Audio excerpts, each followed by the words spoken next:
j'espère que tu vas bien, que tout se passe bien pour toi. Alors aujourd'hui, nous allons parler de comment faire accepter un devis.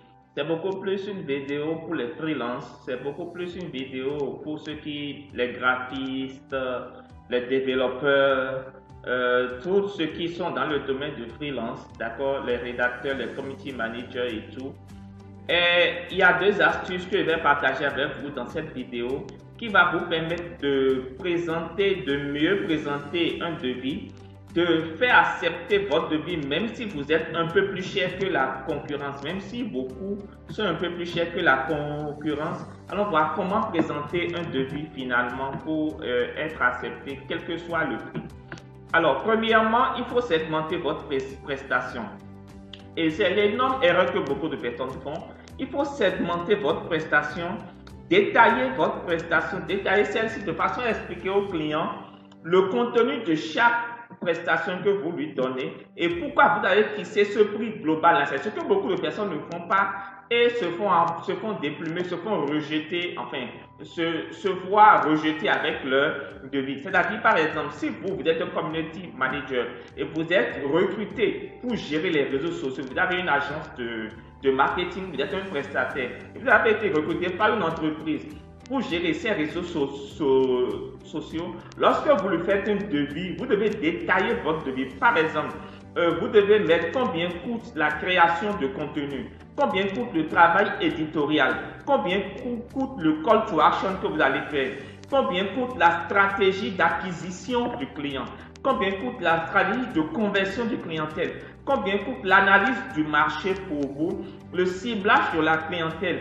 le reporting, donc le rapport mensuel que vous allez faire, la gestion des budgets de campagne de marketing, le service le SAV, le service après-vente premier niveau.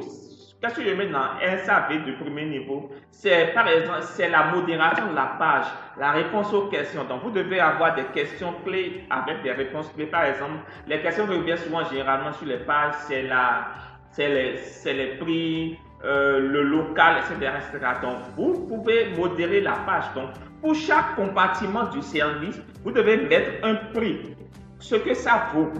Et donc, c'est le total de tout ça qui fait par exemple 2 000 euros, 3 000 euros, 500 000 ou 700 000 ou 1 million si vous voulez. Donc, vous devez mettre le contenu de chaque prestation que vous voulez donner à l'entreprise et combien cela coûte. Donc, l'entreprise saura quel est le travail derrière que vous allez abattre et pourquoi il y a ce coût-là. Donc, une astuce simple pour augmenter le poids de votre devis, c'est par exemple, là vous avez mis reporting mensuel. Le rapport mensuel, vous mettez le prix, ça vaut par exemple 150 000 par mois pour faire le rapport mensuel. C'est un exemple que je donne. 150 000 par mois. Mais vous mettez offert. Donc le client sait que vous lui avez offert, mais que ça lui aurait coûté tant. Valeur perçue. Toujours ne pas oublier ça. Là, ça c'est la première astuce. La première astuce, c'est segmenter votre service. Segmenter, détailler pour que le client sache ce que vous allez faire, combien chaque compartiment coûte.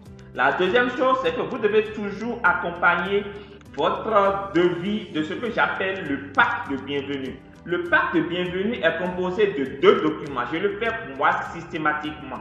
Vous devez accompagner vos devis du pack de bienvenue. Qu'est-ce que je mets dans le pack de bienvenue? Le pack de bienvenue est un ensemble de documents au format PDF si vos services sont en ligne ou au format papier ou plaqué si vos services sont physiques. Donc, dans le pack de bienvenue, il y a d'abord un premier document comportant 20 à 50 pages de témoignages clients. Donc, le premier document dans le pack de bienvenue doit comporter 20 à 50 pages de témoignages clients. Alors, pourquoi j'ai dit 20 à 50 pages? Parce pour que le client sache que vous avez travaillé avec beaucoup de personnes qui sont satisfaites. Alors, comment avoir les témoignages, bien, à 50 témoignages de clients? Comment ça se fait? Lorsque un client, vous arrivez à closer un client au premier abord, la première chose que vous lui envoyez une enquête de satisfaction. D'accord? Vous lui remettez une enquête de satisfaction. Lorsque le client vient de payer votre service, soit il fait la première partie ou s'il paye au comptant, vous lui donnez en même temps une fiche de satisfaction pour demander ses premières impressions quand après la livraison du service. Et dans l'enquête de satisfaction, vous vous arrangez pour glisser des questions dedans sur ce qu'il pense du service.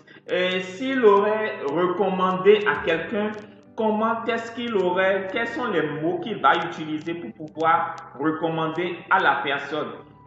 S'il devait créer comment on appelle ça, un service type, qu'est-ce qu'il aurait ajouté? Donc, vous lui posez vous faites une enquête de satisfaction et vous demandez son autorisation pour utiliser les réponses comme on appelle ça, témoignage. Donc, il y aura une partie témoignage sur ce qu'il aurait fait, comment il aurait recommandé à quelqu'un d'autre. Donc, vous utilisez ça comme témoignage pour pouvoir mettre ça dans votre kit de bienvenue. Ça, c'est le premier document. 20 à 50 pages de témoignage client.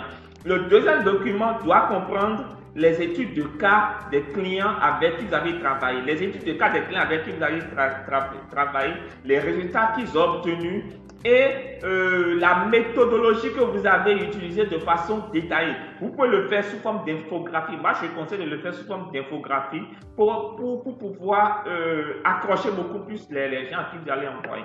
Donc, les deux méthodes. Premièrement, segmenter votre service et accompagner les devis systématiquement du kit de bienvenue composant les deux documents. Donc, faites ça et vous me donnez des retours positifs.